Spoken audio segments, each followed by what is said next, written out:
Hello. So today we have a very special guest with us, Benedikt, the co-founder of Jamie, a company that is revolutionizing the way we work by eliminating busy work through the power of AI. Before Jamie, Benedikt worked on a product called TeamTap, which is focused on helping anyone who works remotely to find what matters within 2 clicks. Benedikt's academic background is as impressive as his entrepreneurial journey. We studied together at Maastricht University, and then he spent a semester abroad at Sach Business School, one of the top business schools in Europe. And under Benedikt's leadership, Jamie has grown rapidly since its launch in 2023 with a mission to give people the time back they deserve so they can focus on meaningful work. Benedikt, welcome. Thank you very much for having me. Benedikt, can you share your journey from being a student at Sach Business School, Maastricht University, to becoming the co-founder of Jamie? What were some key moments or decision that really led you to where you are now? Yeah, no, happy to share that. I think I didn't go like the common way and kind of stumbled into this situation.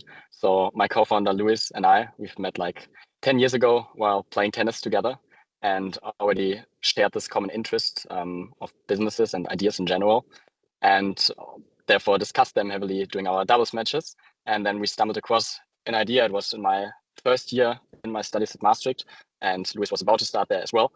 And then we decided, okay, that's an interesting opportunity for us. We decided to pitch it to a couple of people, then got the first customer, also the first angel check. And that's, where everything started, which was back then in 2020, actually, with a totally different product than what we're doing now. And things have evolved quite heavily since then. I finished my studies, or we both finished our studies actually in Maastricht, and then for me later on in Paris, and then went full time with our company.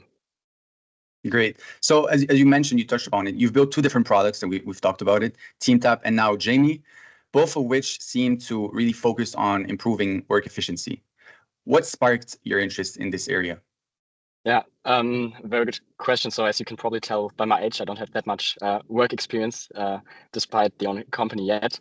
However, I think with TeamTap, it was a problem that we've noticed from other companies actually, and from what we've heard about.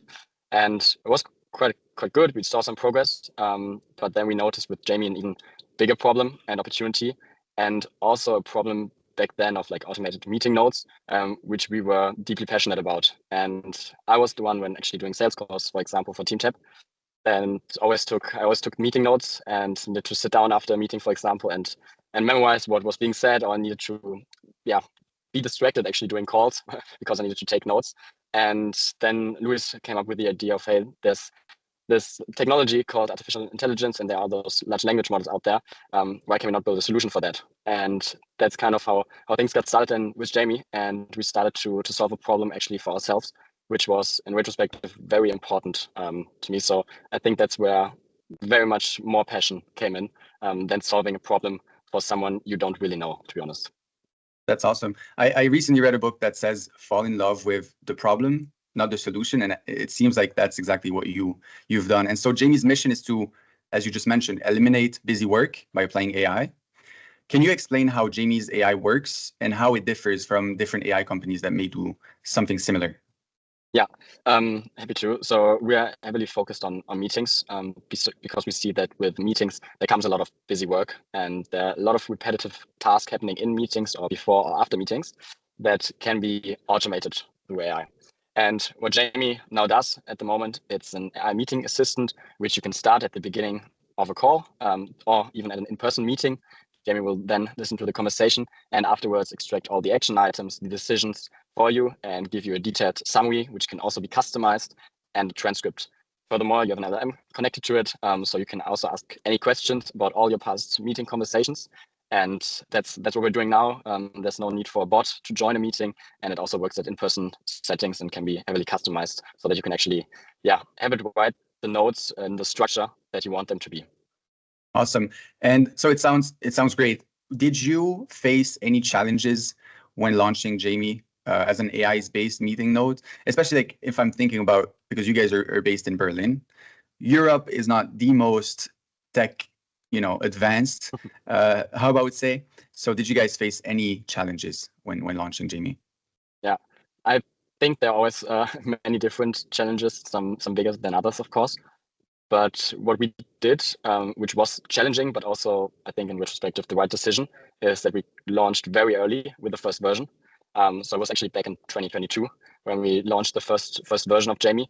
And it was, of course, not the perfect solution and not working 100% of the time. So I think it was a challenge to get a very good and robust core experience, which we've been now nailing for some time.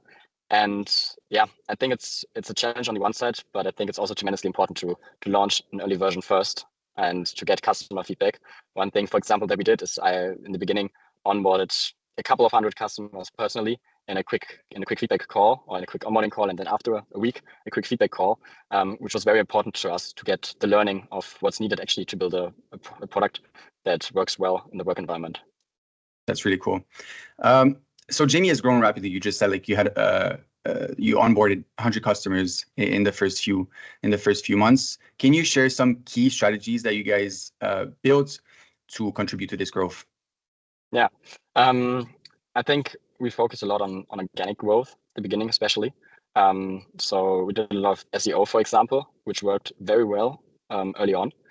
And also, I think the fact that having this personal relationship to our users in the beginning is actually was very important, and we still try to keep this, for example, by offering optional onboarding calls and jumping on feedback calls with our users, because I think that's a big value add for users. And also, there's always a lot that we can still learn. And I think when building a product, it's tremendously important that you're staying close to the people you're building for.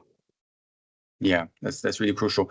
What are some areas of busy work that you guys are looking at, or maybe already like tackling behind the scenes? And can you give us like maybe a sneak peek into what's next for Jamie? Yeah. So I think we're really focused on the meeting use case at the moment and making and improving the product around that even more. I think one thing that we've previously launched is like our Jamie sidebar, where Jamie is connected to your past meetings, of course, to the content of your meetings, but also to an LLM.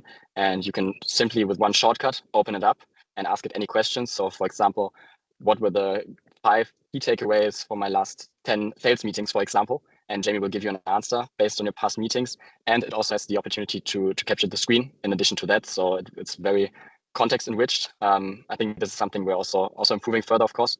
Yeah, that's something quite new in the product. Would you like to give us like a short demo on how it works from a user side, like from the user interface side, if you want? Yeah, happy to do that. Let me quickly check that I have a version when there's not Unreleased. too much, yeah, and too much content shown of past meetings, because that's the problem. I mean, of course, I use it personally for all my meetings, so you should be able to see Jamie now. So how it works whenever you are, I'm using the light mode now. We also do have a dark mode, so the user can decide here. So whenever you join a meeting or start a call, you can just click on Start Meeting here on the top left. I cannot do it at the moment because I already have started it at the beginning of our conversation. But after the meeting is done, you're asked to identify the different speakers that were in the meeting, because Jamie detects them automatically, and then you get different sections in the summary. So, for example, highlights. These can be manual highlights. So, for example, with the keyboard shortcut, you can say, okay, this past 30 seconds, for example, were extremely important to me, and I want them to be in the summary for sure. Then Jamie also creates an executive summary, meeting notes, which are structured by topic, and then also a separate section with the decisions, with the task, and the participants of the conversation. In addition to that, you get a transcript where you can always refer back to certain aspects. Wow. And so all of your meetings would be in this one place, right? Yes, exactly. And you can, of course, organize them by tag. So, for example, for me, I have an external category, internal investors meeting, employee meetings, weekly meetings, to find all my notes quickly. So who would you say this tool, like Jamie, this product benefits the most? I think in general, people that are busy managing a team, but in general, just anyone who spends a lot of time in meetings. And those are generally managers that have their team meetings, but also have, for example, the sales meetings and external meetings. So I think if you have more than 2 meetings a day, I would already say, okay, this is a huge value add for you. So yeah. I agree. Like I spend a lot of time in meetings as well, and I definitely would love to, use this kind of product. We can make that happen.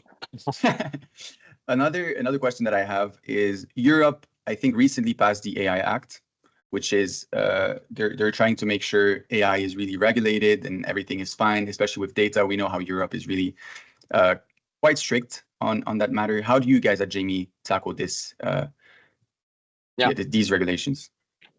So what was very important for us in the beginning already is that we're, of course, entirely GDPR compliant.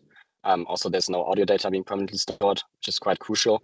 And none of the data is being used for training purposes. So no user data, of course, is being used there. And the data is being stored on servers in Germany. And yeah, I think those are like the critical factors that we focused on in the beginning already. Because yeah, as you said, Europe is quite focused on that, and also Germany, of course. So that's why it was a priority for us from the beginning. And it's also an advantage to some extent.